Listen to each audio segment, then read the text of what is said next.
I'm the best in the world. What I'd like to have right now. Yes! Yes!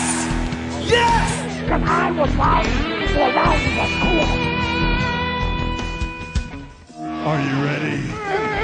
It doesn't matter! Oh, I said, are you ready?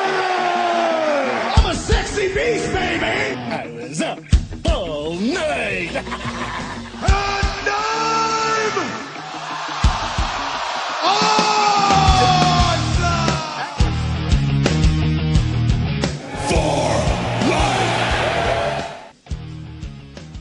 Welcome everybody to the For Life podcast. This is our fourth week in a row. We're going pretty strong here, guys. I'm one of your hosts, the legit Bosch, big Bosch man. He is a very handsome but fiery Latino male. Bosch, alongside doing another podcast with Big Boshy Cool. Hoping this week will flow. What will they say Monday when this uploads? Abby, can't you see I'm in misery? We made a start, now your voice and I are apart. I sit and wonder why, why. Won't you intro Bosch and me? Oh, Abby. I think that sums me up right there, ladies and gentlemen. all right. Thank you. So yeah, that's our fourth week in a row of asking Abby to do our intro for us. I just want to point something out here, ladies and gentlemen. All right. I know what you guys are thinking. Okay. I'm just going to get this out of the way. First of all, I'm Cheyenne Ortiz at whatever my Twitter handle is. I just want to point something out for those of you who are asking. No, I will not sing at your wedding or your party, because then if I do it once, I'm going to do it for everybody. I won't. I don't have time for that shit. All right? It's like Beetlejuice, and I'm going to be singing at car openings and shit like that. I won't do it. Okay? This is my final attempt to get Abby. Final. This is my final attempt. I'm hanging it up, Bosch. I'm hanging it up. All right. I'm hanging it up. It's my final attempt to get Abby, the beautiful, the gorgeous, okay, the queen of the sausage, to do the intro for the For Life podcast. I've sang, I've begged, I've yelled, I've insulted my ex. I don't know what else to do. Bosch. I don't know either, bro. I'm heartbroken. Again. I don't know what to do. Okay. But yet, I digress. Where are we in the wrestling world? What's happening this week? I've kind of burnt out this week. I think by those 3 nights in a row of 3-hour-plus shows kind of burnt me out between TLC, Raw, Smackdown. What do we have? TLC, Raw. I did not see Smackdown. We recapped TLC already. Yes, we got to go right into Raw. Yeah. Do you know what happened to me this week on Raw? I started watching. What happened? I started watching Raw, and the opening segment is Jericho and Owens doing the highlight reel, and Roman comes out. And about 15-20 minutes in, I'm like, no, wasn't this week? No, Owens wait. And so maybe 15 minutes in, I'm sitting here, I'm like, that's weird. They started with a highlight reel last week also. Why are they starting with the same segment 2 weeks in a row? Yeah, you said that when we were texting, and I was like, should I correct him? Or I was like, think I'm an asshole? I was like, son of a bitch, I'm watching last week's Raw. So that's what happened. Yeah, I accidentally put last week's Raw on instead of starting. Oh, because I was like, this week's Raw. Does he not realize that that's not? I think at one point I was like, son of a bitch. Okay. Because I was like, I think he's got his shit mixed up, but I don't want to correct him. Yeah, because then in the group I'm seeing people talking about the Big Show, and I was like, where's the Big Show? I see them doing a fucking highlight reel, and Kevin Owens and Jericho are on good terms again. Got it. Now I know. now I know where all this is coming. I was like, what is he yipping about right now? Yeah. So I had to watch 15 minutes of unnecessary Raw on top of Of 3+ hours. Is Well, it there wasn't ever? unnecessary because I already saw it. It I was happened gonna last say, week. is there ever really unnecessary Raw? Is there ever really? Yes, it's 3 hours long. Hulu cuts half of that shit out. Bosch, I beg to differ. I don't think there's ever unnecessary amounts of Raw. All right, well then I will leave you in charge of Raw coverage. Oh. Well, Raw kicked off this week with Rollins and Rollins basically coming out doing the babyface promo. I want this, I want that. Well, he called out Triple H, which was the first time he's acknowledged it in 3 months since that happened. Correct. He did in fact call out Triple H, saying that he was the reason that he wasn't the champion. So I think that was the first seed planted towards Mania. Exactly, the inevitable matchup, because at one time that match was scheduled for Dallas, from what I understand. Yeah, but Rollins got hurt. Correct. And he pretty much, that opening promo was pretty much all Triple H. Mm-hmm. This then targeted Kevin Owens to come out. Back and forth banter, and then all of a sudden Kevin Owens became the general manager of Monday Night Raw and booked all these matches. Pretty much. Okay. Okay. And these were all gifts, the gifts to Jericho. Yeah, correct. So Owens revealed that correct. Owens then revealed that it will be Jericho versus Reigns for the U.S. title that same night, and that it'll be Rollins versus Jericho for Roadblock, pretty much confirming everything that I was saying on last week's show. Not or the week a before. Parking lot or street fight, unfortunately. Correct, but in terms of the plans. Yeah. And then Kevin Owens brought out Rollins' opponent for the evening, which was The Big Show. I mean, he came out as a babyface because he came out smiling and waving and shaking fans' hands. So it was kind of confusing. Did he really? Yes, he did. I saw him. He went up to like some little pink-haired girl. No, and he shook but her what hand. I'm saying, that was, first of all, that was a guy. You're a bastard, okay? Maybe it was, or maybe it was Dean Ambrose. I don't know. I like that. That's a good one. He did go up to a fan and shake their hand. But does that make you a babyface? Yes, it does. If you come out shaking people's hands, you're a babyface. That's a broad statement you're making there, Bosch. Name a heel that would come out it's giving fans 5 and shaking their hands. Bob Backlund. As a heel? Yeah. And then he would crossface chicken wing them. That's a gift. Like he did to me and nearly separated my shoulder. How could my small ass separate your shoulder? Come on now, you big baby. Backlund, not you. Oh, Backlund almost screwed you over. Yeah. Backlund shot on you, man. He went full Vern Gagne, make you humble 100 Hindu squats a day, brother. Yeah. I don't know what you did to Mr. Bob Backlund, but you two have got heat, and it stems back. That is a rivalry. I gave the guy $20 asking him to put a move on me, and he fucking tried to break my shoulder. Okay, so the counter to this is what was worse?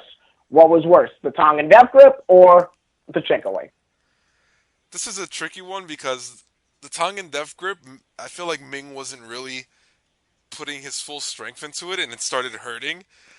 Plus, I may or may not have taken a while to take the photo on purpose. I know, but I don't know what's scarier, the fact that Backlund was trying to hurt me, and he hurt me, or the fact that... Or the fact that... Wait, I don't want Bob Backlund's people coming at me. You're openly saying that Bob Backlund was in fact trying to hurt you. I don't know. Or the fact that Meng wasn't trying to hurt me, but it subconsciously hurt. So I don't know who's... I think Meng is scarier because he wasn't trying to hurt me. This is amazing. I don't even know what to say because I feel like Bob Backlund's people was listening for some reason. Do I think he perhaps tried to hurt you? Maybe. I don't know. Like, I think Meng was just chilling there, and then, like, as the time went on, his grip got a little tighter. I will say this, that Slaughter's Cobra Crutch was nothing. Like, he barely was holding me. Well, that's what happened when Hillbilly Jim put me in the Cobra Clutch. Yeah. That was he just applied it, but he didn't hurt me either. You know, I don't know. The Tongan Death Grip looked pretty strong when I was doing it. I was like, I wonder if he chokes him out. This would be great for television. They were both the same fucking day. It was the same. That's right. It was the same convention. That's right. They were. So you're saying the chicken wing, hands down? The chicken wing hurt more, but I'm probably more scared of the Death Grip if he applied it at full strength. Well, yeah, that kills people, dude. Yeah, so it's a tough one. You've seen a kung fu movie or 7 in your time. That'll lay somebody out. That'll lay somebody's ass out, man. That kung fu Death Grip. Let me tell you, brother. That Judy chop. Yeah. That'll get you every time. That kung fu hillbilly. And then we saw Rollins and Big Show in a pretty good but short match. It was good for Big Show standards. Big Show back out there. I heard Big Show's down to 3 what? 395. He looked slim, probably the slimmest he's looked in at least over a decade. Yeah, he was looking giant Dungeon of Doom slim. He was looking phenomenal. Yeah. That turned into a count out. If I'm not mistaken, Owens kept got into it, right? Yeah, Owens kept yelling at him to do shit to Rollins. Then he chokeslammed Owens into the ring and walked out and took the count out. Right. Yeah. Do you think? I mean, it was weird that Braun wasn't on the show at all. I thought maybe Braun would have been the perfect guy in that role. I mean, unless they wanted to go with Big Show and Big Show turns once again. That's what I was expecting to be Strowman, but I'm kind of relieved that it was Big Show. It's good to see him. Well, maybe they also didn't want to put Strowman in that role where he would have to lose or get counted out, or. Yeah, but a count-out victory, that I think if it would have been Strowman doing the same exact thing, that would have not affected him at all. Yeah. So, that much I'll say. Or where he would have just beat up Owens and then just walked off.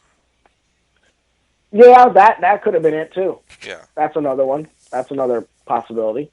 The next match was a cruiserweight match. It was Arya Daivari, who they're already calling Daivari. Which I don't know why. I don't know if that's the younger brother of Daivari. Correct. I don't know if that's to remember, to help the fans correlate with him. I think they just have a thing with cutting people's names down. Oh, that too. that too. It could just simply be that. What else was there? The Daivari versus Jack Gallagher, and it was my first time seeing Jack Gallagher. I loved him. Mm-hmm. Yeah, it's good. I thought he was great. I think he's gonna be a big star. Believe it or not. Then we have a Owens and Foley back and forth, which leads into Jericho coming in. Enzo and Cass. Okay. Oh yeah, I'm having I'm listening to you recap Raw so I can remember what happened. Enzo and Cass are talking. Then Rusev and Lana are arguing. This leads into Rusev and Lana breaking up. Lana throws the ring on the floor. Lana throws the ring on the floor. This leads to Enzo and Lana flirting. Okay. Yeah. Sami Zayn, Kevin Owens. As usual, the two delivered. Considering that we always see these guys work, it's a pretty good match. Good for TV. Especially Owens, if you're a Ring of Honor fan, you've been seeing them work even longer. Owens with the pop-up bomb out of nowhere. Then it turns into Reigns and Jericho, where Reigns is kind of egging Jericho on. Yeah. Sasha Banks cuts a promo, challenging Charlotte to an Iron Woman match. This has a lot of fans kind of mixed in the sense of... is it overkill? Right. Is it too many matches? I am in the middle. If you think about it, let's think about all... I mean, not counting the Mania Triple Threat, but as far as one-on-one matches, there was the Raw in July where Sasha won the belt. Then SummerSlam, Charlotte won it back. Then there was that other Raw where Sasha won the belt. Then there was Hell in a Cell when Charlotte won it back. Then there was the Falls Count Anywhere where Sasha won it back. and now they're gonna have the Iron Woman. So that's 6 matches. Do you think at one point would like how? Because I know they're comparing it to like Lita and Trish, but like Lita and Trish didn't fight 6 times in a row, 3 Raws, 3 pay-per-views. No, but they did interact just as much. But did they have? Because remember, when the Trish Lita feud started, but also, it was every with match. Trish versus the Hardys and Lita. Let's kind of balance it out. If you kind of of look bit. at it, neither woman has successfully defended the belt against the other because they switch it every match. That is in fact true. That part is in fact true. Yes. Yeah.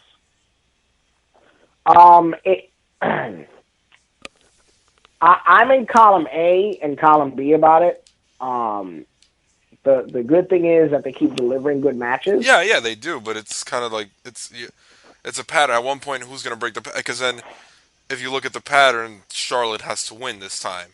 Also because she's undefeated at pay-per-views, and Sasha's undefeated in Raw matches. Right. So do you go with keeping the pattern and Charlotte keeps her streak and wins the belt back for a 4th time? Or do you break the pattern and give Sasha a reign and then she also breaks her streak? Okay. If Sasha loses,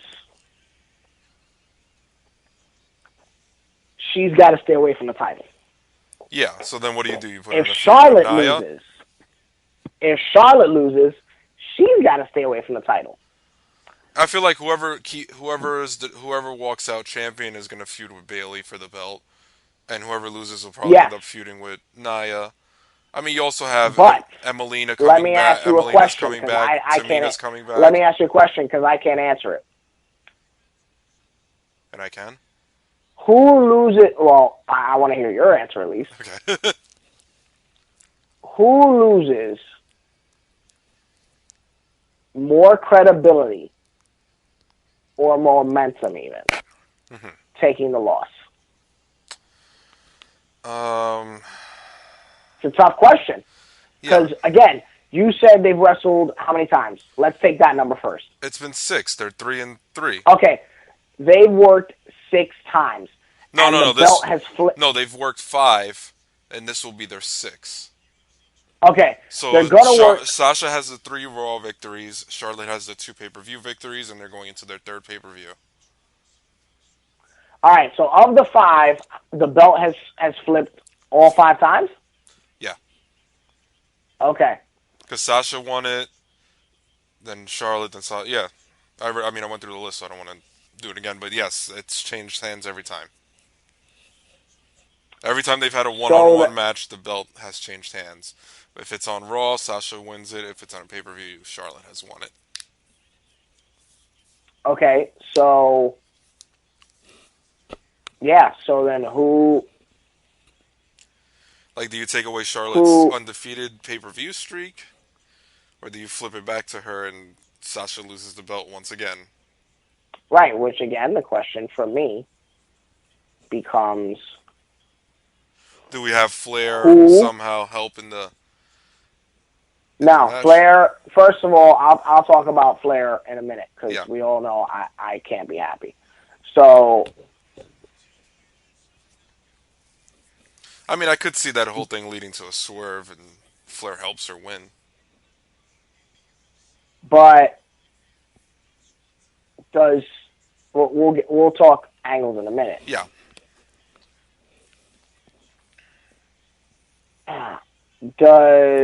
Or do they really fuck with us and have it be a tie, since it is an Iron Woman match? You kind of could get that. If it's a tie, Sasha gets it back. Who gives a shit? Well, then technically Charlotte doesn't lose her streak, and Sasha keeps the belt for a bit, and it's not back and forth, keeping that pattern going. Okay, when you say it like that, then that's. But then they would go into overtime. I don't think they've ever had a Iron Man match and then a tie and keep that result. Yeah, you're absolutely right. There's no way they're gonna. Yeah, you're absolutely right. There's no way that you're going to sit here and tell me. And I feel like it's too Yeah, you're short right. notice to have one of the loser go to SmackDown or something. But remember, supposedly we're not getting any jumping ship. Everything is supposed to be the draft. Yeah. Because Vince feels like if we have people jumping ship and trades, you then no longer look forward to the draft. That's why they Well, we had that teasing random the whole... Jack Swagger leaving Raw, his contract ending with Raw, and he's on SmackDown the next night. Never to be seen or heard from again. Yeah, exactly. So about that. I mean, it's kind of tough going into this one because, I thought. Well, it is. That's why Charlotte, I felt like that was a fair question to ask. I thought Charlotte was going to retain in Charlotte. Well, that's why I thought it was a fair question to ask. Who here is going to lose credibility? That's my point. I think, as much as I'm not a fan of Sasha and I'm a bigger fan of Charlotte, I would say Sasha needs to win more. That's okay. So I'm not wrong for saying that.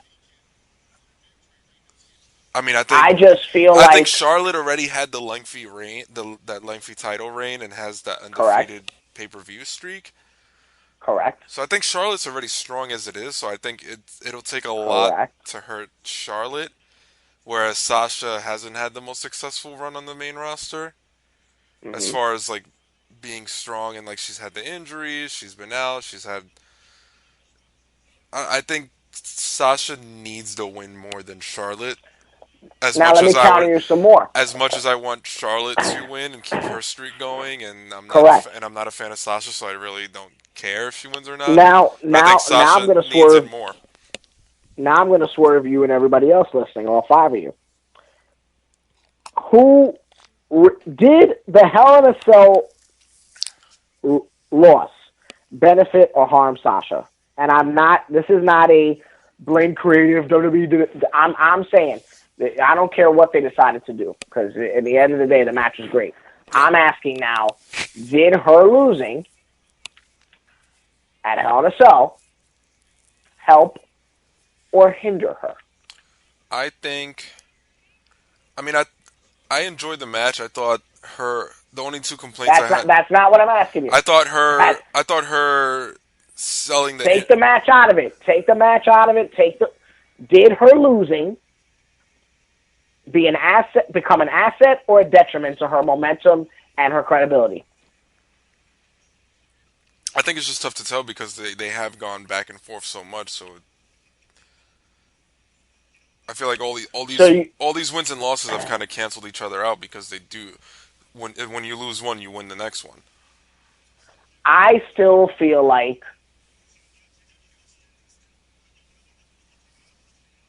I don't know. I still feel like Sasha's the weaker one of the two. Don't get me wrong. She's over. She is.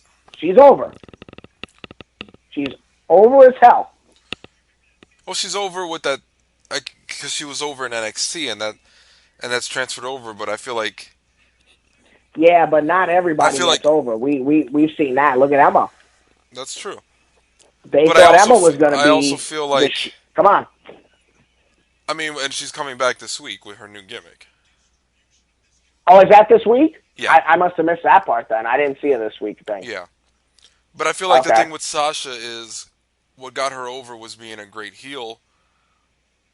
And she hasn't been a heel. She was a heel in the beginning, but they've kind of pushed her as a babyface because they knew everybody loved her.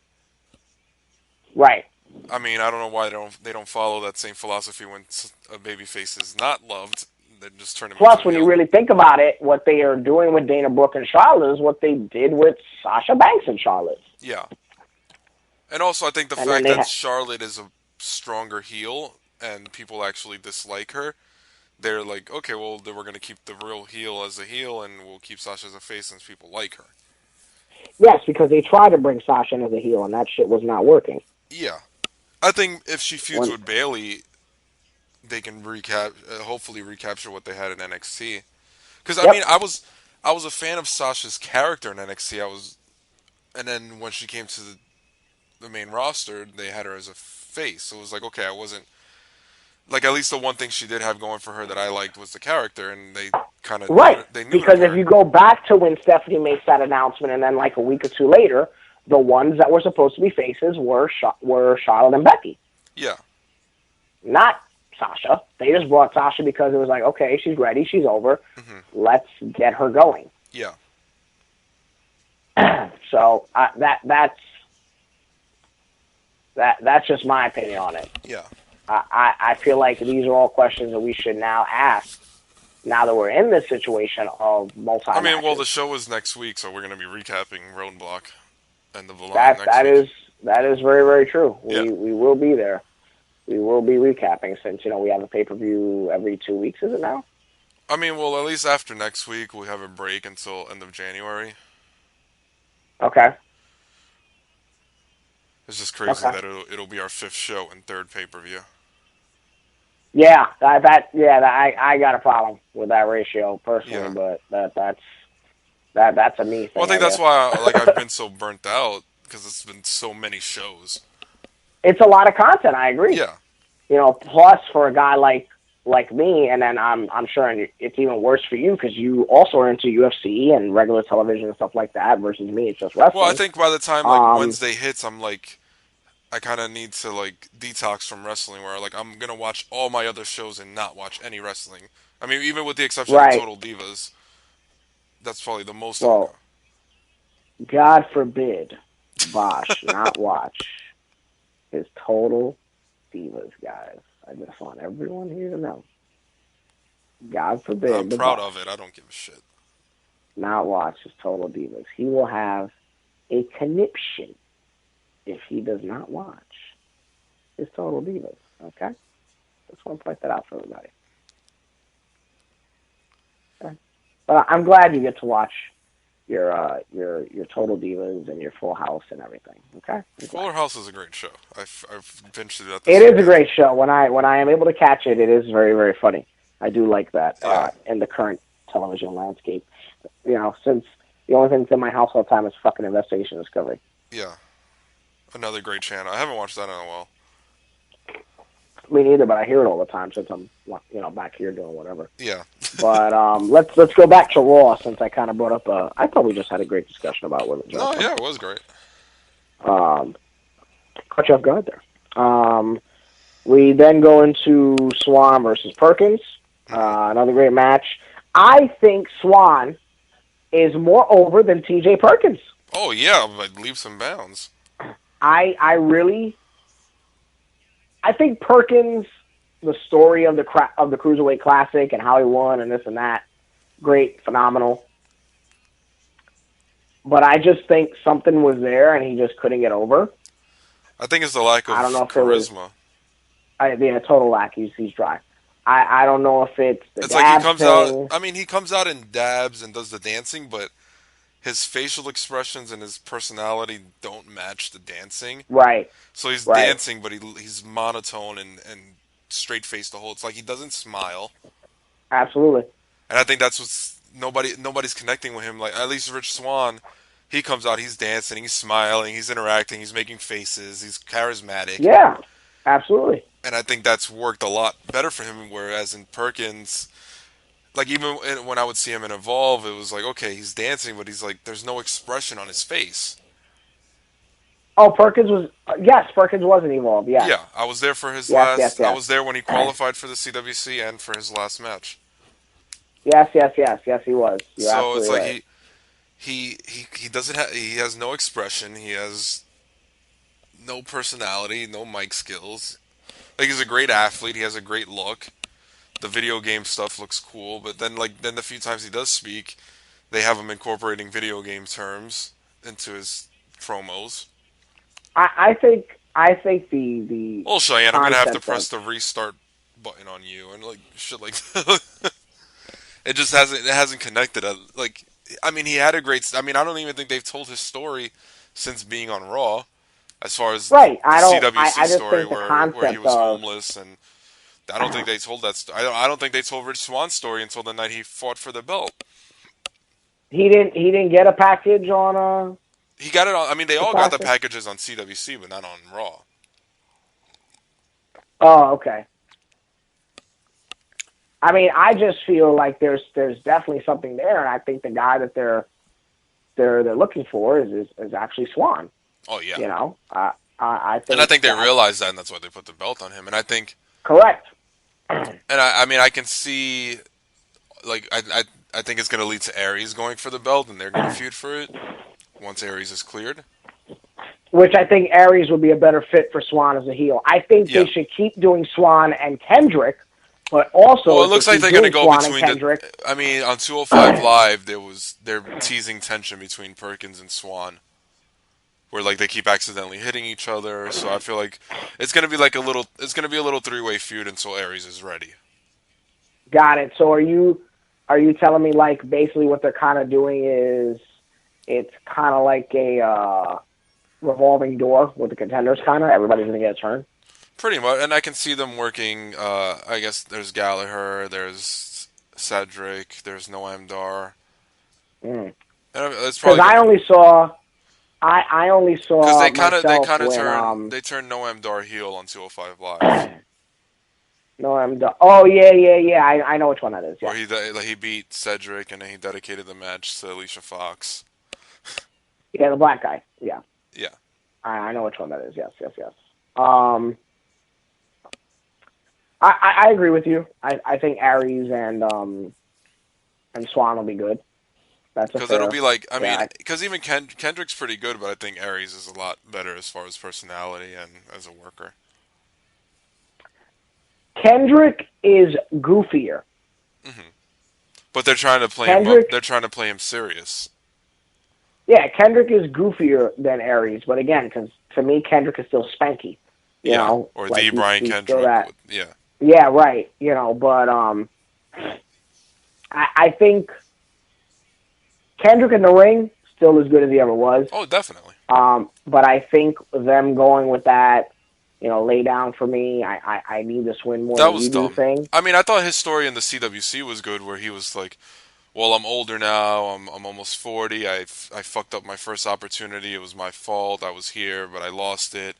Now this is my only chance to get it back and one last run." I felt like the and then like story and Daniel Bryan better. like hyping him up like crazy and crying and all this stuff and the hugging. I thought, and then out of nowhere, it's like, "Well, can you lose to me?" Yeah, I thought it was passé almost. Yeah.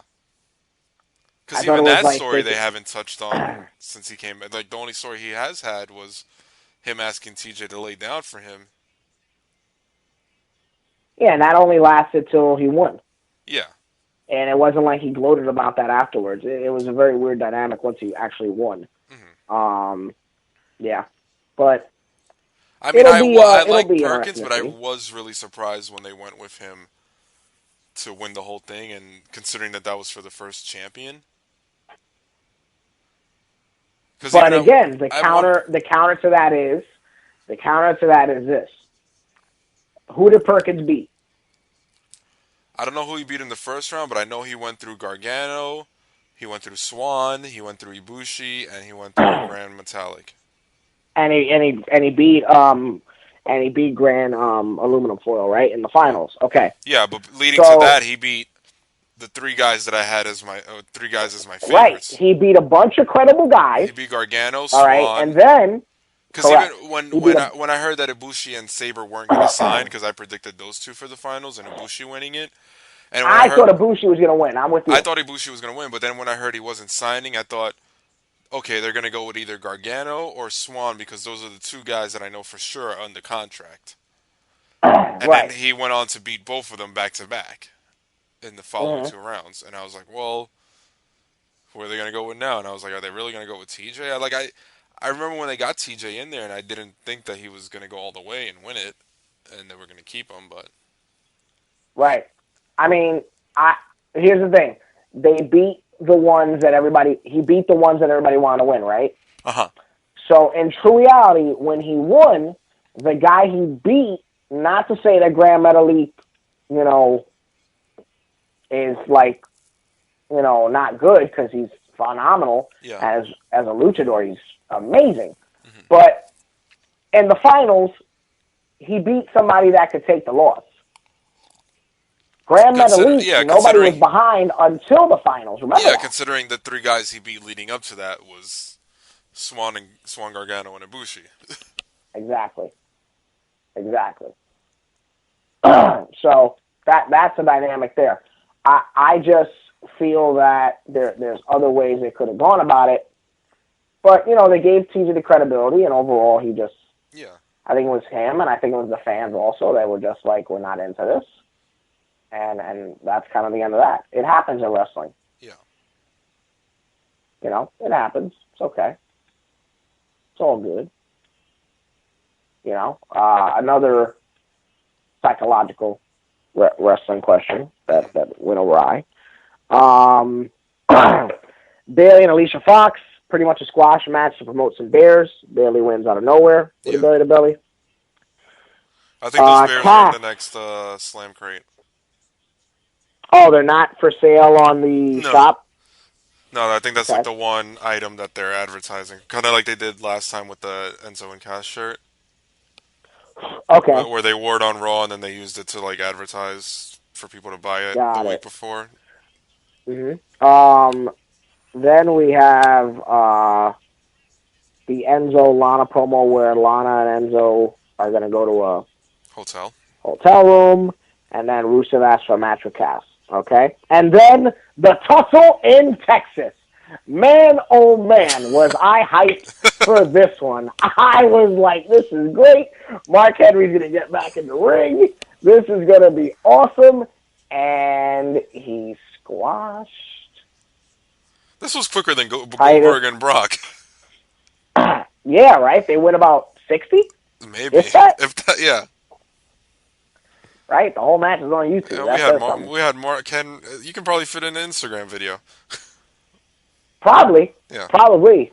Yeah, 2 between the entrances. Then it's after that, it's Enzo and Maury getting ready to leave, and Ric Flair pulls up in the limousine, and they do all the catchphrases and the gimmicks, and Rick gives Enzo the limo to seal the deal. Mm-hmm. Okay. Jericho, Roman Reigns. Match of the night. Mm-hmm. It was great. It was great seeing the drama between Owens and Jericho, which that match is inevitable, and I think they have it at a point where now we really want to see it. Yeah. I thought it was great. You think that'll be Rumble or Mania? I want to see it at Mania, but I'm not holding my breath, so I'm not disappointed. I guess it depends on Jericho's schedule and Fozzy. I don't see him leaving until Mania. I know the next Fozzy album is coming out next year. Yeah. I know that, but I don't really see anything else going on with him. Yeah. As of right now. So that's where that's at. But I thought that was match of the night. I was really into it. Because there was like at one point you thought he was actually going to win. Yeah. I think that's the problem when if you have a match and you can't if you think, okay, there's a chance that this might happen, he might win the belt. And it's like, I think when like I was mentioning last week, where it was like it becomes too predictable. Or if I beat you, I'm going to face you for the belt at the pay-per-view. Yep. Then you know who's going to win. But in this one, it was like there was one point where it looked like Jericho was about to win. Yep. And I think that's what makes the matches good, is that you care and there's something at stake and you're invested. Yep. Absolutely. Yeah. 2,000% agree. Mm-hmm. You just hit the nail on the head right there. I agree with that. I thought they tore the house down. I think Roman is getting better every week. Yeah. Well, people are still that's just me. Huh? People are still going to hate him. People are still going to hate him, but I still say he's getting better every week. Mm-hmm. That's my opinion. People can hate me for saying that. Well, I mean, what about you? Any other additions for this one? No, I'm pretty much the same thing. I got invested when it looked like Jericho was about to win, and like they had me there for a moment where I thought he would win. I now take you to, and I actually want you to take over the segment. Is this the Enzo Lana? Go ahead. The one segment I do remember. Yes. Well, Big Cass comes out for the match, and Rusev's music's playing, and there's one like dramatic moment where Cass realizes what the hell is going on. Right. And he's like, "Oh shit, they set him up." And he grabs the phone from somebody at ringside. He calls Enzo. Cut to hallway. Enzo's walking down the hallway, and phone rings. He doesn't answer. Unknown calls. Right. Kind of like me, but when I picked up, it was Bruce Pritchard. So good boy. He doesn't pick up. He goes to the room. He's hesitant. He doesn't want to be in there. He's trying to find a way out. But I mean, if you didn't want to be in there, you shouldn't have showed up. It's a married woman. Correct. They start the flirting, taking off the jacket, taking off, like, she rips his shirt. It says rock and roll made me do it. Being really flirtatious. She's smoking hot in her robe. Yeah, really. It did kind of drag a bit. I mean, I love, as an editor and the filmmaker, I do love all the crazy camera angles and like this scene and the bar scene from last week. But basically, she gets him down to his underwear. He's really nervous, and then finally, like, she whispers something to him in Russian, and Rusev comes out, kicks his ass. I was kind of hoping that Rusev would just come out of nowhere and just like kick the shit out of him. But yeah, I mean, he proceeds. It was one of those things that everybody saw coming. I mean, yeah, and then it was like, was it gonna happen? Oh, no, and then she she pretty much calls him a fool, and then he just walks in. I thought it was kind of anticlimactic, rather than if he it should have been Rusev standing behind him. Or just him popping out of nowhere with like a side kick to the side of the head and like knocks him out. Mm-hmm. And I mean, basically, he just kicks his ass and drags him out into the hallway, puts the do not disturb, and they're in the room. I mean, I was hoping that it would cut back to Cass, like just sitting in the arena watching the whole thing unfold for 10 minutes. Yeah, that's true. Not to say that they didn't get any reaction out of him. Yeah, I thought it would have been great if, like, at the end they just cut back to him and he's in shock. The thing with this storyline is, like, who's really the babyface and who's the heel here? What do you mean by that? I'm actually a little kerfuddled. I mean, if you look at it from Rusev's point of view. This guy walked around the locker room naked in front of your wife. Okay. Then the following week he comes out and he's making jokes about fucking your wife. And then this week you guys set him up and he shows up to the hotel room with hopes of fucking your wife. Okay. So it's like, I mean, maybe from my point of view, I sympathize more with Rusev than I do with Enzo. You're really getting analytical about this, aren't you? I mean, I've heard other people saying this too. So it's okay. not just me. So it's, I mean, I love Enzo, but it's like, do I really feel bad for the guy that showed up to the hotel room to hook up with somebody's wife? Okay, that's a fair one. I mean, I've had a little Staten Island guy with funny hair hit on my girlfriend, and I didn't like it. Well, I've had everyone flirt with my last girlfriend, and she liked it. From Staten Island? Yeah. I had to get it in for 2 weeks just to pop you, but go on ahead. I mean, I had Harry, so. Yeah. But I don't know. I don't know if maybe the audience that they're aiming that at can't relate to Rusev. I guess it's that type of thing, like, no matter what the babyface does, it's okay. I guess that's the logic. I don't know. I mean, like, I can't. It's tough for me to feel bad because if somebody acted that way with my girlfriend, I'd be furious. Okay. So I feel like I relate to Rusev in this situation where it's like, okay, this guy's been insulting your wife and being a dick and showing his dick and showing up to her hotel room. Right. It's like he could have chosen not to go, like, nah, she's married, let me stay away.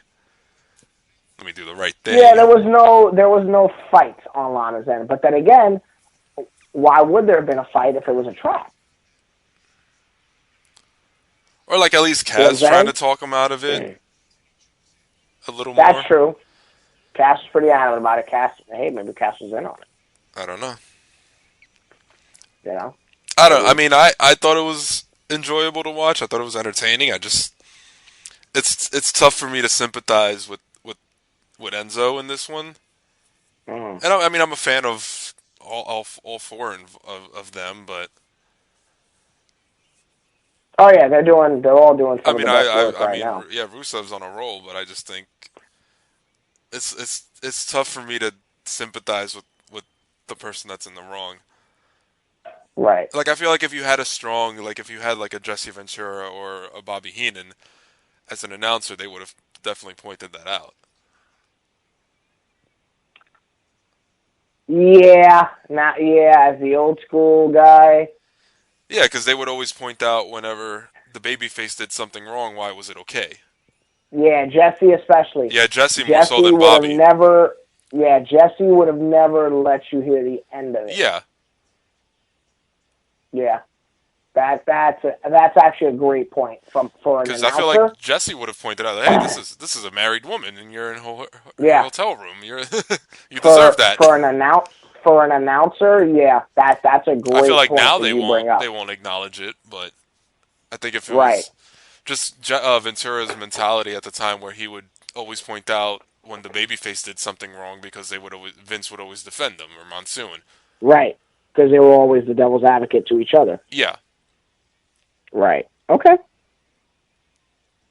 That's a fair point. We're getting really in-depth with all these storylines. No, I mean, hey, not for nothing. All we're covering is Raw and SmackDown. Mind you, we're almost an hour in, and we've barely gotten to SmackDown, but it's a fair point, because this is all we have to cover this week. Yeah. Next up, Gallo and Anderson versus Cesaro and Sheamus, which pretty much ended in a no contest. Yeah. Leading to a triple threat. Yeah. And Monday would be the record-breaking week. Correct. No, well, and if they retain on, I think Wednesday they would break the record. Tuesday they would tie it.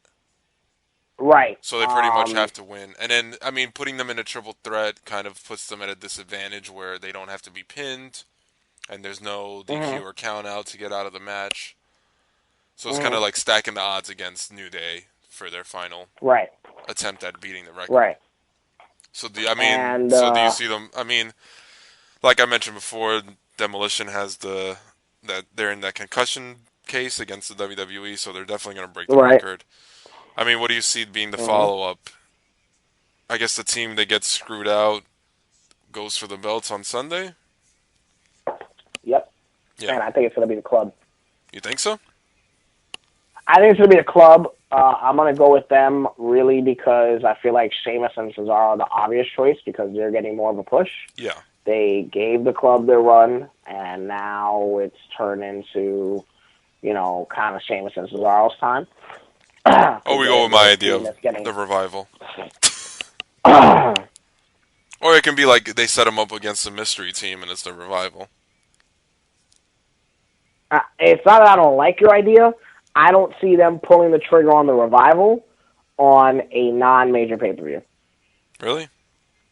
I don't see them doing it on a Roadblock. Mind you, a year ago at Roadblock, they had one of the best matches on the card. That wasn't even a year ago. That was this year. There's 2 Roadblocks this year. Oh, God. Oh, wow. Roadblock was that Toronto house show before Mania. Yep, and Triple H and Ambrose were the main. Yes. Yeah. Because that was like their second, or one of their televised house shows that they put a name on, like Beast in the East. Correct. I still haven't seen Beast in the East, not to say that.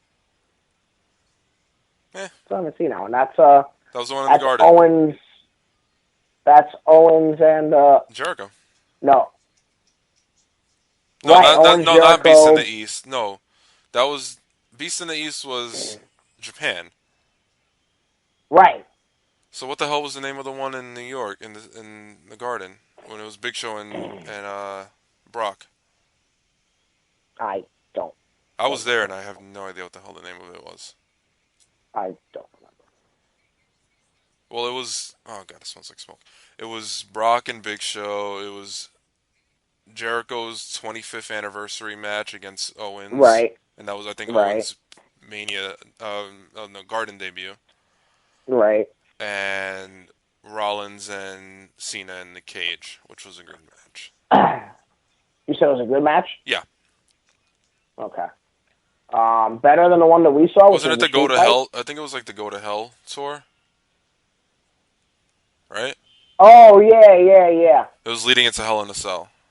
Yeah, it was Eat, Sleep, Go to Hell, Repeat. You're absolutely right. Yeah. Because the build-up was the SummerSlam match, Go to Hell, and then Survivor Series, and then Hell in a Cell. Yeah.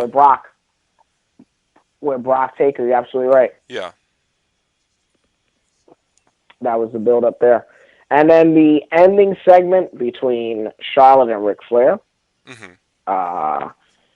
Charlotte came out with a heartfelt apology. Charlotte came out with a heartfelt apology and had the crowd going, even though a lot of fan reports were saying that not only were people leaving before the ending of Midnight Raw, that people were, for whatever reason, leaving while she was on her way to the ring and while she was talking. Why? I do not know why, but several dirt sheets put that out this week. Mm-hmm. Flair comes out.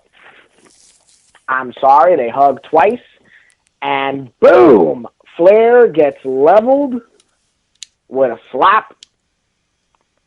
Calls him a bastard. And how dare Flair betray her for taking Sasha in like a daughter and all this stuff. Sasha comes down to make the save.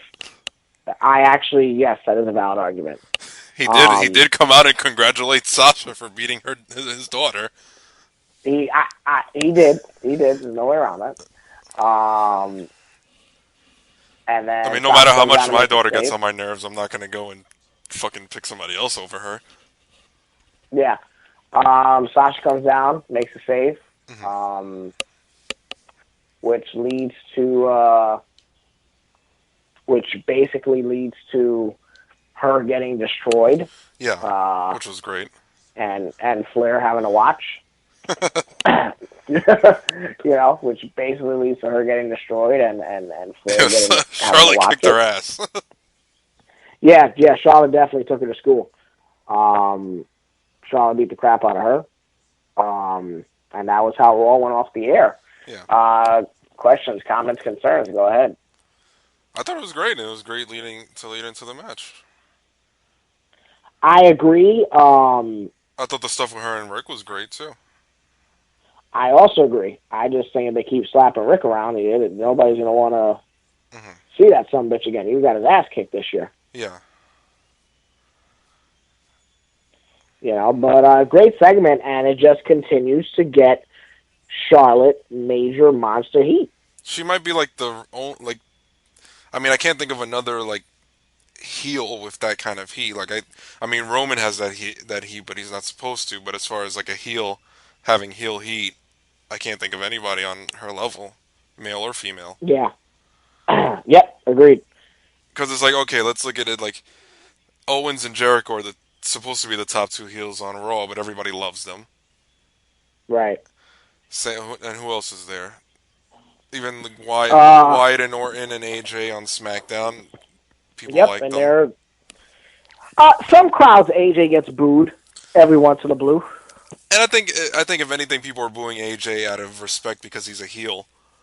It's okay, we should boo him because he's trying to get booed, and we should respect his character enough to boo him. Kind of like with Owens and Jericho. He is hitting that that edge mark in his career where after a while you just can't boo him anymore. Well, yeah, I mean, considering the guy wasn't in WWE for 15 years and he's so good. Yeah, look at everything he's done in a year. Yeah. I mean, he's definitely, I know it's early to predict, Wrestler of the Year, but he's definitely, my male Wrestler of the Year. I can't think of anybody else on his level. Are you talking, personal favorite? Personal favorite, and as far as, who's delivered the most this year. Oh, yeah, nobody's had a year like him. Not even Owens. Sorry, yeah. I don't care what anybody says. Because Owens hasn't had it. Rollins was hurt for the first half of the year. And Owens' success really came at the tail end of the year when you look at it. Yeah, because he was kind of floundering with the Intercontinental title for a bit.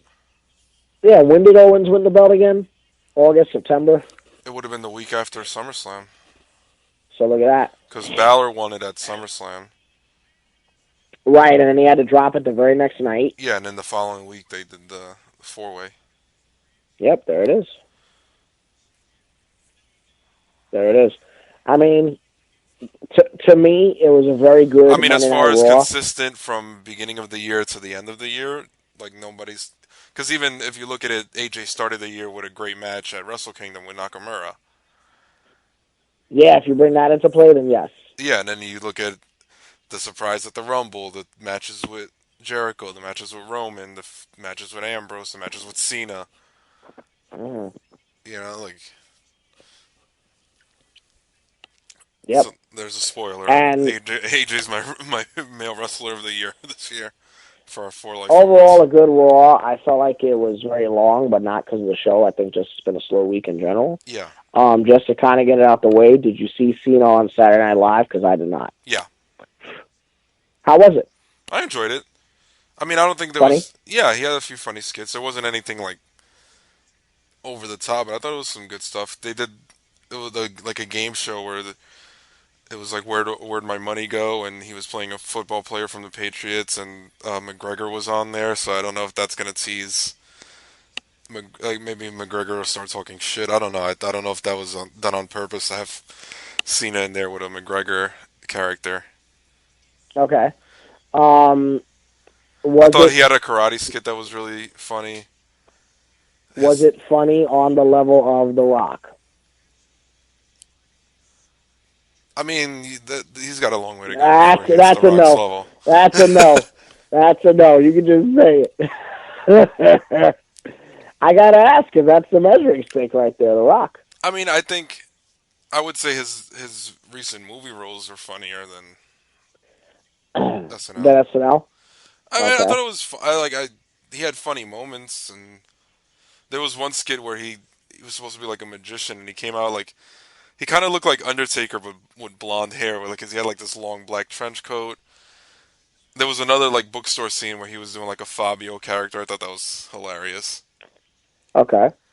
I mean, it was pretty funny. I wouldn't say it was like not. It was terrible, but I thought it was funny, but not like. No, he's not The Rock yet. Okay. I mean, he's funny in comedies, like as far as Trainwreck and Sisters.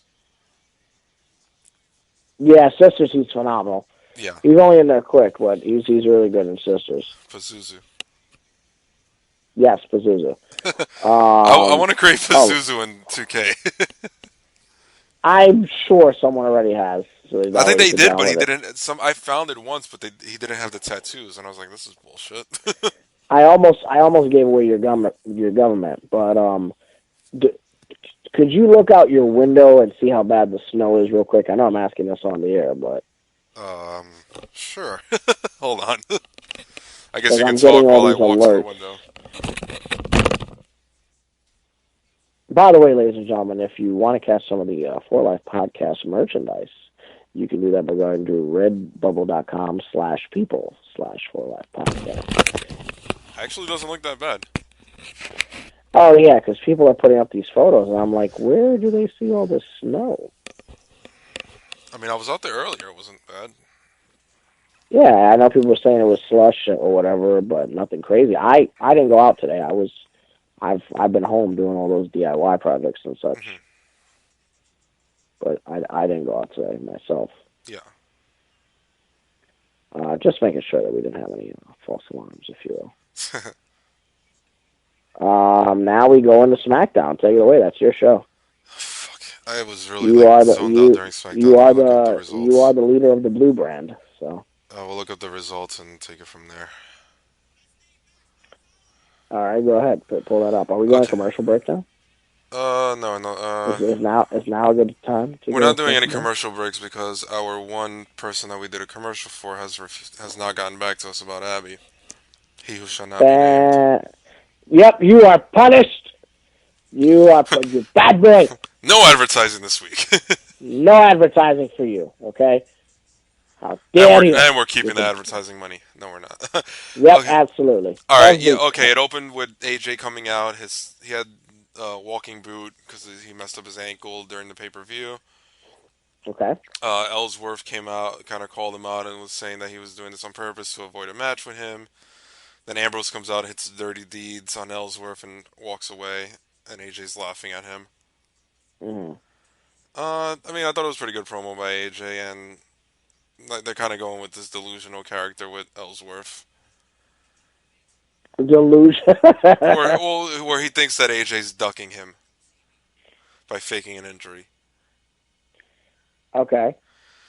Orton and Wyatt beat Slater and Rhino in a rematch for the tag titles, and I think they're starting to tease Slater and Rhino breaking up. Which I'm not happy about. I mean, they were teasing it more on Talking Smack, where they were disagreeing, and Rhino walked away, and they were blaming each other for the loss. Mm. It was supposed to be Natty versus Carmella, and Carmella's still accusing Natty of attacking her. Natty comes out, they start brawling, and Carmella runs away. Then in the back, Natty runs into Nikki, and they kind of just stare at each other, and Nikki storms off and walks away. Okay. The Hype Bros beat the Ascension. Oh, this was probably the highlight. Miz TV with Dean Ambrose, where Miz is just getting at him for losing the match, and he gives him a participation award, which I thought was hilarious. Where it's just like a framed award, and it says Miz Participation Award. You tried. Fantastic. Okay. And then the crowd was chanting, "You deserved it," to Ambrose for the participation award. Oh, no. Which might be the only time I like that "You deserve it" award, because I hate all chants. And then Daniel Bryan comes out and makes a Miz versus Ambrose for the Intercontinental title main event. Okay. Corbin beat Kalisto with the End of Days. I don't even remember this. Chad Gable beat Tyler Breeze in a one-on-one match. Alexa came out for her title celebration. She had pyro.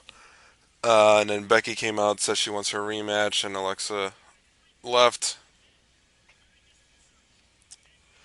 And Miz versus Ambrose. Maurice interfered, and let me see. Oh yeah, Ellsworth came out, got on the apron, and I guess when Maurice interfered, Ellsworth came out to tell the referee that Maurice interfered, and then caused a distraction, and Miz hit the skull-crushing finale for the win. So that was it. I mean, not a out of this world SmackDown. I liked the Miz TV segment and the participation award, and that was about it. Then on 205 Live, Noam Dar defeated Cedric Alexander. Then after the match, Dar dedicated the match to Alicia, like I said earlier. Daivari defeated Jack Gallagher. Okay. And then Swan and Kendrick had a rematch. And basically at one point, Swan threw Kendrick into TJ, who was on commentary. And then Kendrick and TJ had like a face-off and then finally Kendrick went back in the ring and Swan hit his kick and won the match. And then after the match, TJ accidentally super kicked Swan trying to hit Kendrick. So like I said, they're teasing that three-way feud. Okay. Then on Talking Smash, they teased the breakup with Slater and Rhino. It opened with the Wyatts appearing in the room and then disappearing. They cut a promo. And that was about it.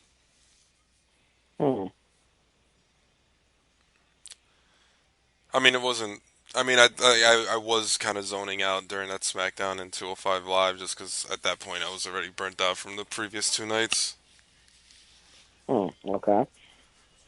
But yeah. Yeah, it didn't sound too special. I mean, I'm hoping at least this week's Raw is better because it's the go home show. I mean, I would say this week Raw was the better show of the two, which is rare. Right. Because usually SmackDown delivers. Well, I I think SmackDown There like wasn't came in. much to even work off, like having an in-depth conversation like we were with the Raw stuff. Yeah, that we just went right through that. Yeah. I think SmackDown like started off so hot, but they're kind of cooling down now. Plus, with AJ being hurt, they probably just lower the cylinders a little bit. Yeah. Yeah. I mean, that's what I'm thinking. I mean, I'm sure next week will be a little bit better, and plus, AJ is not supposed to be hurt for that long, for what I'm hearing. Yeah, and I feel like they just came off of pay-per-view, so they're probably and there's Roadblock next week, and then after that is the Rumble. So I feel like with the Rumble being like a month and a half away, there's not really much to build to. Right. That's just right now all you really have for the Rumble is Brock and Goldberg in the Rumble match. And As of now, yeah. As of now, that's the only thing announced for the Rumble. Yeah, that I know of. It's just that, right? And there's been nothing with Taker. I mean, I know he had hip surgery, but then that one when he came out that SmackDown before Survivor Series, and he was at Raw Monday, but just visiting. Yeah. Right? Well, he pretty much said during that segment that he wasn't back just for Mania, but he hasn't done shit since then. Yeah. So he made it seem like he was back full time because everybody was wondering if he was back full time, and nothing. But I know he did have surgery a few weeks prior to that, so I don't know if maybe they're bringing him back in for the Rumble. Maybe, which would be a huge curb factor. Yeah. I'd like to see that. Yeah. I mean, do you see them going with him and AJ, and then he takes the belt off AJ, and then it goes to Cena? I mean, that's an interesting dynamic. I think him and AJ. Because then you kind of kill two birds with one stone, where you have that Cena Taker match that they've wanted for so long, and you have Cena going for his 16th title. Right, which we discussed last week. I just feel like... Which would be like a huge marquee match for Mania and a great main event. Correct. And again, I just think that is a likelier scenario than AJ and Shawn. Than who? Than AJ Styles and Shawn Michaels. Well, yeah, that would probably be a better match than Taker and AJ, but that's not happening. Right. Yeah. I don't see it happening. People bring that up. He's been gone, it would be 6 years now? 7 years almost? 2010? Yeah, it'll be going on 7 years. So, yeah, he's not coming back after 7 years to have this match. Yeah, not to say that he can't do it, because if anybody can, it's clearly Shawn Michaels. I mean, I would love to see that match. It's two of my favorites. You know? I mean, like I said, I would rather see that match than Taker and AJ. Yeah. Michaels and AJ, Taker and AJ. That's tough for me as a fan of both to tell you which one is going to be the better one. Yeah. I mean, Taker now. Yeah, that's a good one. Say 2017 Taker. I feel like if it was like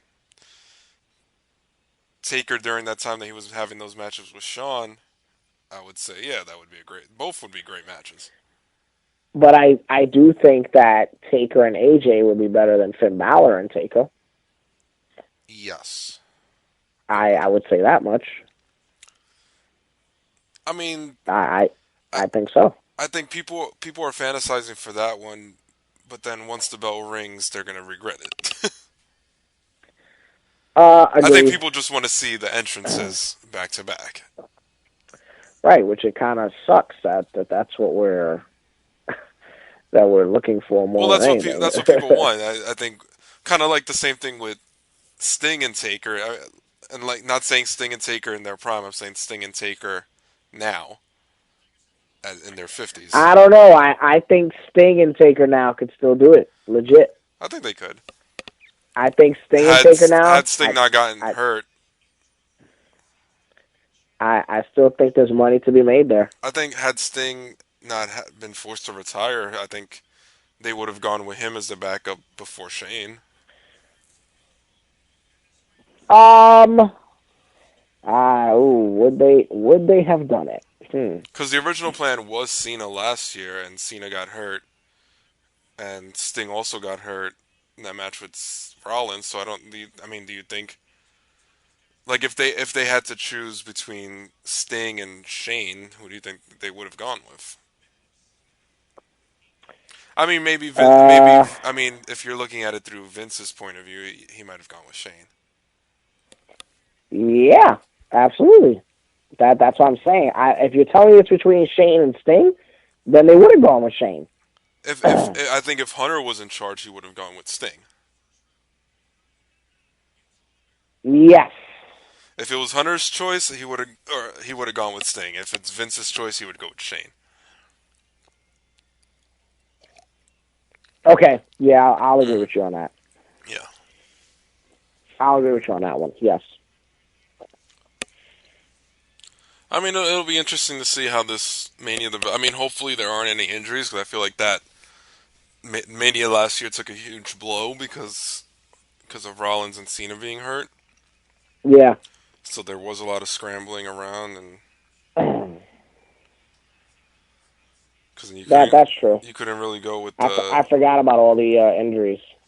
Because I know they wanted Taker and Cena and Hunter and Rollins, and those two matches were out the window. Yeah.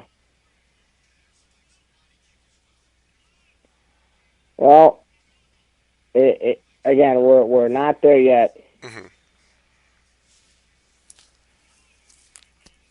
I mean, we're not there yet. I mean, it's always fun to start fantasizing and see how it develops between now and March. Yeah, it's going to be a long way coming. Yeah.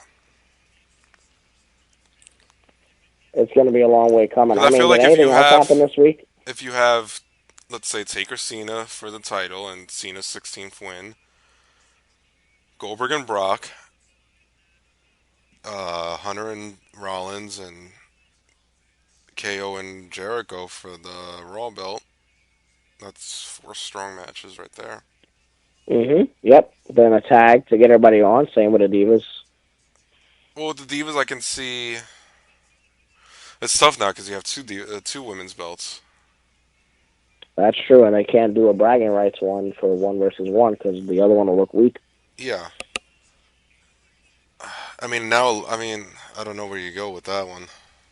Yeah, that's the tough one, really. Same with the tag. Because then it's like I don't know if they're gonna want to go with another triple threat, as far as like Sasha, Bayley, and Charlotte, because they just did a triple threat last year, and those 3 already fought this year too. Yeah. And then do you do a 1-on-1 match and leave the other one out? No, that's the thing with all these double titles. More people kind of have to be on the show. Am I wrong? Well, yeah. Then let's say you go with either. I mean, I don't see it being Sasha and Charlotte. I see it being Bayley challenging one of the two. So it's like, do you have Bayley? No, I think for WrestleMania, Bayley goes in as a champion. Goes in as champion, or?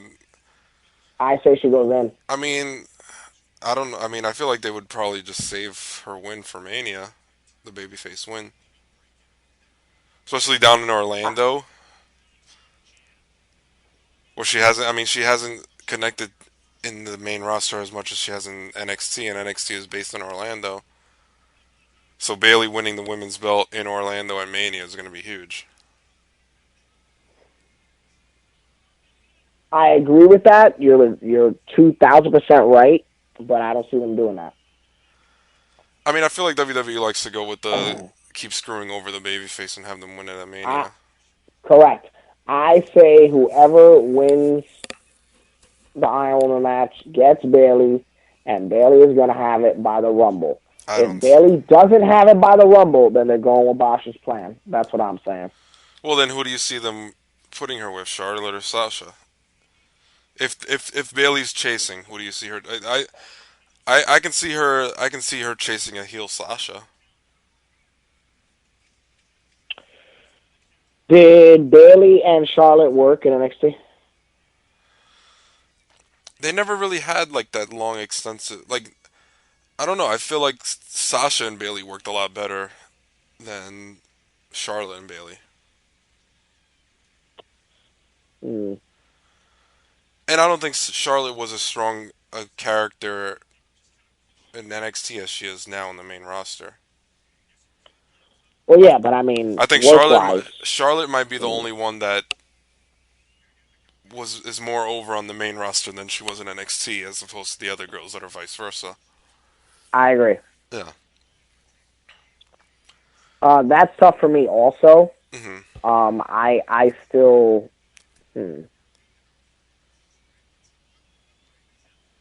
I can see them wanting to go with Sasha and Bailey because it works so well in NXT.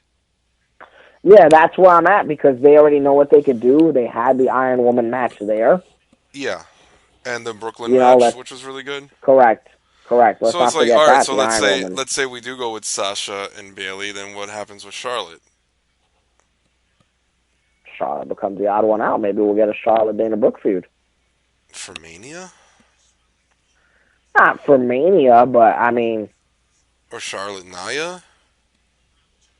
yeah, could be Charlotte Nia. That would be the Flair Vader feud of Charlotte's career. Unless, and I mean, the only other possibility would be her going over to SmackDown and challenging over there. Yeah, but I think I don't know how her jumping would help her. Mm-hmm. I don't know if her jumping would help her or hinder her. I feel like if you do another triple threat, it'll be repetitive. And I also feel like if she jumps to SmackDown, Bailey, I mean not Bailey, Becky Lynch will kind of be harmed in the end, don't you think? She would probably have to go. I mean, then they'll probably put the belt back on Becky, and she'd go after Becky. But then you have the 4 horsewomen in the 2 matches. Well, that's not the end of the world, is it? No. I mean, work-wise, they're the 4 best. Oh. And Natty. Yeah, question. Well, yeah, but Natty, they're never going to pull the trigger on that. Yeah. I feel like with Natty, they're not going to pull the trigger. With Nikki, that's come and gone. Alexa, I don't see her having the belt Mania time. It's possible, just not likely. Mm-hmm. You know, I actually hope that that she does. I can see Becky and Nikki being in the Mania match for SmackDown. Nikki and who? Nikki and Becky. That'd be cool. That'd be cool with a heel Nikki to give Becky the credibility. Yeah, and then Becky goes over like Nikki going after the SmackDown belt, because those are the 2 they've kind of kept apart. Yeah. As far as like not working against each other, I can see that being the title, and that's not me being biased. That's just how I see it. Yeah. Or like those are the 2 that they've kept friendly with each other, but they haven't faced each other. That's true. That's one of the few combinations they haven't pulled on yet. And I've heard Becky say, like on Talking Smack, that she wants to face Nikki. Yeah, that I've seen also. And like the whole comeback story, but I feel like if you were to do it, I would put Becky over. Yeah. Yeah. I feel like Nikki, as much as I love Nikki, she already has the record, so she doesn't need it as much as Becky. Yeah. Like she already had the belt for a year. Yep, that's true. Then maybe I can see the rest of the chicks in like a battle royal or a multi-woman. Yeah. I mean, we're kind of 3 months early, so let's kind of see what happens. I mean, did anything else happen this week in wrestling before we put this in the box? Not that I can. Let me just check real quick on the news. News site. By the way, are the prices out yet for Mike Tyson and the big event? Nothing is really out yet. I think the tickets are going to start going next week. Mickey James Mickey James has a contract with WWE. That's news. Yes. She starts next week and supposedly for SmackDown. Oh, so that could be a possible. That can be a somebody possible else. Mania I program. can't remember who. Maybe Mickey and Somebody Becky told me for this Mania. week. Somebody told me this week that somebody else is going back, and I'm totally blanking on who it is. I think Tajiri was the only one I heard that I mentioned last week. Lawler, No. I mean Somebody. Lawler and Lita are gone from the pre-shows. Yep, they're strictly on a Legends contract, and apparently one wrestling website is saying that the reason that Lawler has been phased out is exactly that. This was part of a master plan to phase Jerry out from television due to his age. I mean, he's had a really long run, so. I mean, on WWE TV, almost 30 years. Yeah. You know, he debuts in 1993. Okay. Yeah. So 2003 is 10 years. 2013 is 20 years, right? So what are we at? 20 what years in WWE? 24? 23? 24 years in WWE. Wrestling, oh my God, what, nearly 40, 50 years? Yeah, about 40. About 40, right? Yeah. Yeah, if Rick retired at 30, 35 years in the business, then yeah, he's got to be nearly 40 in wrestling because the guy was killing it in Memphis. Yeah. From 75 all the way to 93. Yeah, so. You know, there was in fact a time where Jerry Lawler was literally in Memphis bigger than Elvis. Mm-hmm. And there literally was a time because of the Andy Kaufman feud, he had the same notoriety as Hulk Hogan. Yeah. So yeah, Lawler out. Lita is apparently on a Legends deal, which Jim Ross chimed in on this week. Well, what else was there? The Fast and Furious 8 trailer came out. Yeah, it just came out before the show. Yeah, they were all in Times Square. I would have known I would have been there. Damn. I saw that too. I saw that also. What about this? Thing. This news came out this week. I sent it to you guys earlier. Apparently, WWE isn't looking for big guys right now.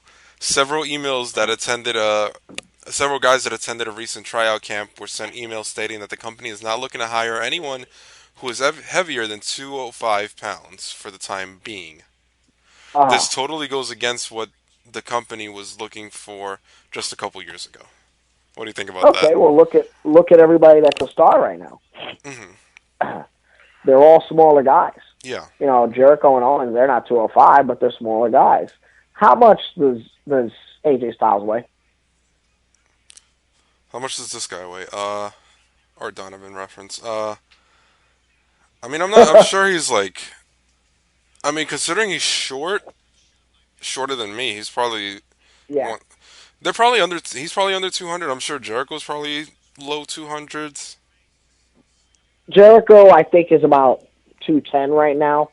I'm 210 right now. But you're on the crack diet. For the first time, shut up. All right, Jericho is 5'10". He's not 5'10". Okay, Jericho is 5'10". Okay.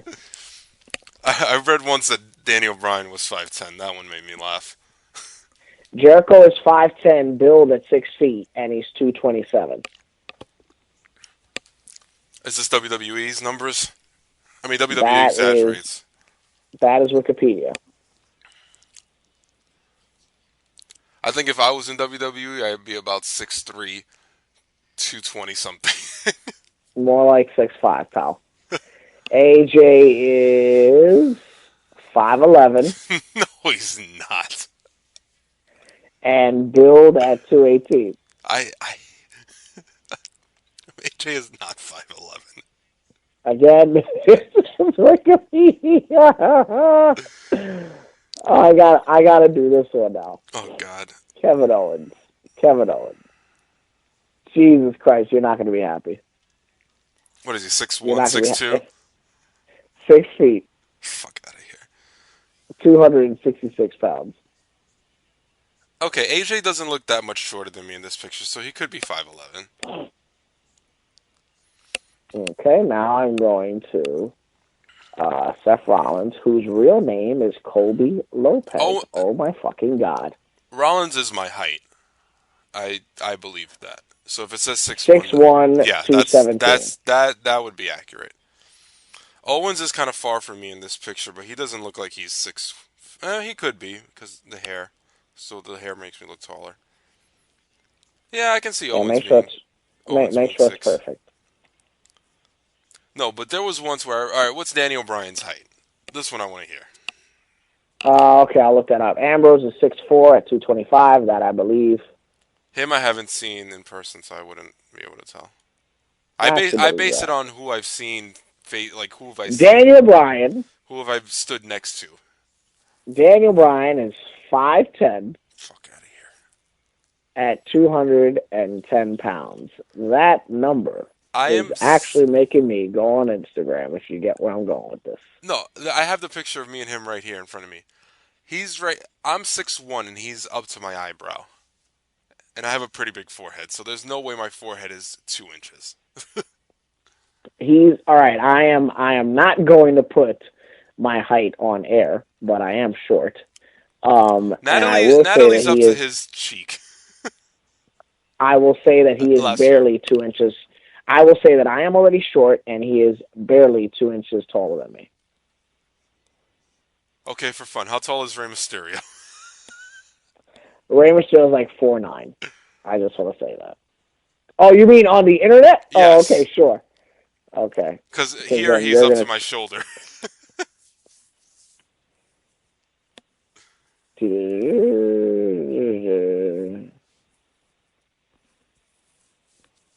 Oh, wow. What? Wikipedia has him at 5'6". Okay, yeah, that's realistic. Well, I guess for him, since he was so small, they always build him at his actual height. Because his gimmick was that he was small. But I will go as far as saying this, but if you're saying, yeah, he is 5'6", but you told me that he's shorter than me. Let me see. Hold on. Because when you're he's barely over my shoulder. Let me see if I can find a picture of us. Well, there's only so many. This is a great podcast. Yeah. Let's go to my birthday.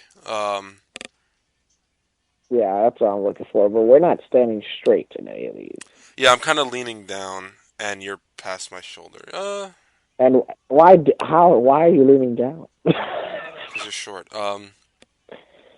You bastard. No, you're taller than him in this picture. I'm at the one with me, you, Abby, F&B, Breaking Kayfabe, and Shady.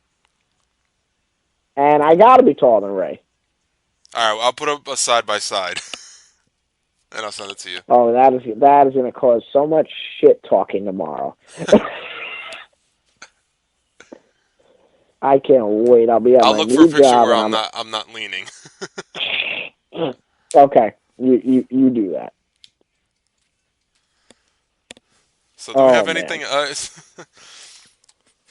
Did you? No, it's just been TV this week. Have you asked TJ how he feels about this new 205 rule? I have not, and I'm waiting. Because I know, like from his posts, he's a big advocate of having a heavyweight classic. Yeah, I don't mess with that boy. I mean, I'm a few pounds away from qualifying for the cruiserweight division. Good. Get me some tickets. For the first time in 3 years. Yeah.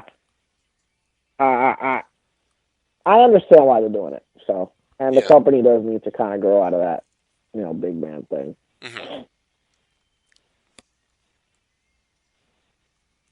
So that's me, but it's been a pretty slow week in wrestling. I mean, you're mostly just on SmackDown, right? Yeah.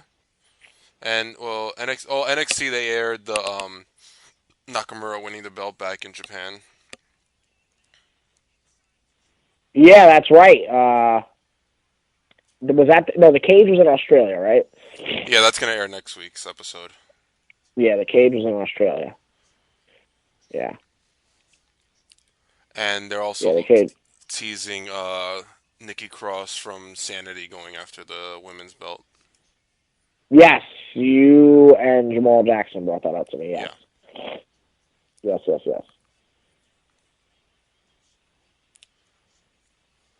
And I think that covers everything for the most part. Yeah. Yeah. Just trying to think. Yeah, it's been a slow week. We're dragging here. Yeah. But I do have a question for you, though, to close things off here. If somebody wanted that cool For Life podcast merchandise, where would they go? www.redbubble.com/people/4life podcast. Now, if in the event that someone is in a life and death situation and they wanted to follow us on social media, how would they go about that? Why would this be a life and death situation? No. And if you're on the verge of dying, why would your last action be to follow us on fucking Twitter? Because are you ready? Because they're looking for life. That's why. Okay. That's why. That's why. Go ahead. Keep going now. At 4Life Podcast. It's all in the fucking description and on www.4lifepodcast.com. What else is there? If they want to add you on social media, how would they go about that in life? At I am the Bosch man. And what about you? Your very active Twitter account. Yep, whatever that is. And you can also catch me on Instagram at Ravishing Jones, and you can catch me on Twitter at whatever that is. You posted a nice selfie the other day. What a nice sweater. Thank you. Yes, I had that was my cashmere head to toe outfit, if you will. Mm-hmm. Yeah, first day at the new job, so I kept it simple. Nice. So, yes. But it is a pleasure, ladies and gentlemen. The thought of this podcast, in a good way, makes me stammer. Yeah, and then, I don't know, I'm expecting Raw to be really good tomorrow. I hope so. It's also just really long, so that's the other problem. Sometimes it feels like it, sometimes it doesn't. I think sometimes it's just a week in general. Yeah. You know? That's just me. But I got some great hopes for it tomorrow. Yeah, I would hope for the go home. Yeah, that's right. It's on the go home. That's right. Because right now, I mean, there's I guess furthering the main event storyline with the Shield guy. I mean, I can see them finally doing that Roman and Reigns versus Jericho and Owens. Yeah, but that three-way's been done already, right? The tag match hasn't been done yet. But Reigns, Owens, Jericho has. No, but I see them doing the tag match tomorrow. Say again, what's the tag match? The Shield reunion versus Jericho and Owens. Oh, you mean in a tag? Yeah, okay. Because okay. they haven't pulled the trigger on that yet, and I can see them doing that since that's the two singles matches. Then we have the tag title, three-way. We can see what they do with the girls tomorrow. And those are like the main storylines going into Roadblock, right? Yeah, Roadblock, I think they're only focusing on two feuds for this one. Yeah. I don't expect Roadblock to have a full stage set up either. Really? I don't think they're going to have anything too elaborate. You don't see... I think it's either going to be the... wait, all the pay-per-views have the same stage now, right? Well, last time, they had like a bunch of tables, ladders, and chairs and stuff for TLC, and... I take that back. They're all the same setup now, so it doesn't even matter. Yeah. Yeah, well. All right, let's bring it on home. All right. So that I have a mild chance of playing Universe and perhaps Grand Theft Auto 5 tonight. So. Oh, nice. Well, let me know. Bring it on home. I don't know if I'll be up, but let me know if you do play. Yeah, I might.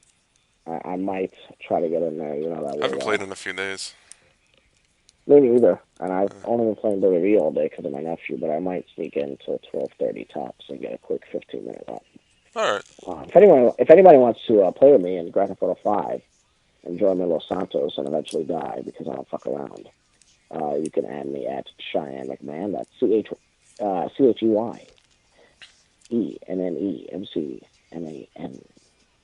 And I'm Boschamania. And if you like, Cheyenne will greet you by buying you a car in the game. Yes, I will. If and I'll leave it at that. If you join me in Grand Theft Auto, I will buy you a car in the game. That is absolutely correct. A beautiful car. Yes. Yeah. It was. Yes. Okay. All right, ladies and gentlemen. When you're listening to your podcast, you're listening to it for life.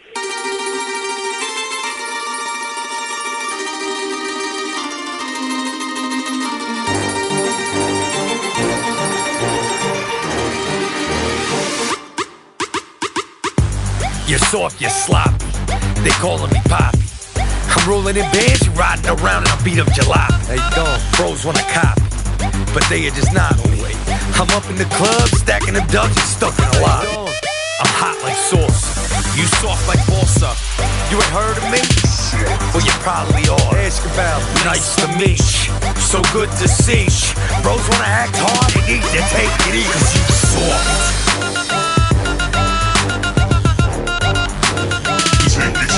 Cause you soft. I don't. S-A-W-F-T. Soft. I don't.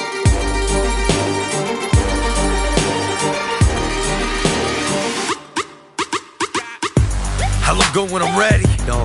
You're soft like spaghetti. I'm walking the walk, talking the talk, calling you soft. I'm a club connoisseur. See me out on the floor, and you getting jelly the way all these girls be up in the roar. What's up, man? You need a slap of the chin. You soft as a sin. Bada bing, bada boom. Don't make me say it again. Nice to meet you. So good to see you. Bros wanna act hard, they need to take it easy. Cause you soft.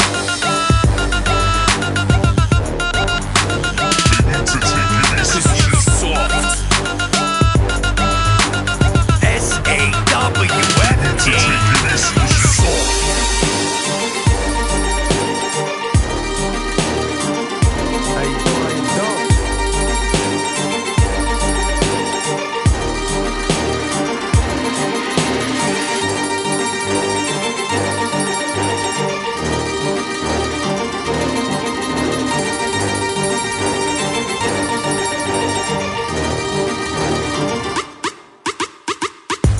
You're soft, you're sloppy. They calling me Poppy. I'm rolling in bands, you riding around and I beat up jalopy. Hey, don't. Bros wanna copy, but they are just not on me. I'm up in the club, stacking them ducks and stuck in a lot. I'm hot like sauce. You soft like balsa. You ain't heard of me? Well, you probably are. Ask about me. Nice to meet you. So good to see you. Bros wanna act hard, they need to take it easy. Cause you soft.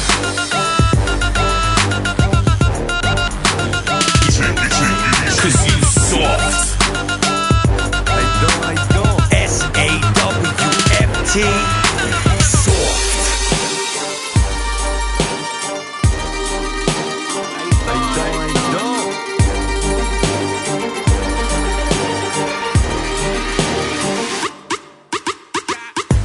I look good when I'm ready. Don't. You're soft like spaghetti. I'm walking the walk, talking the talk, I'm calling you soft. I'm a club connoisseur. See me out on the floor, and you getting jelly the way all these girls be up in the roar. What's up, man? You need a slap of the chin. You soft as a sin. Bada bing, bada boom. Don't make me say it again. Nice to meet you. So good to see you. Bros wanna act hard, they need to take it easy. Cause you soft.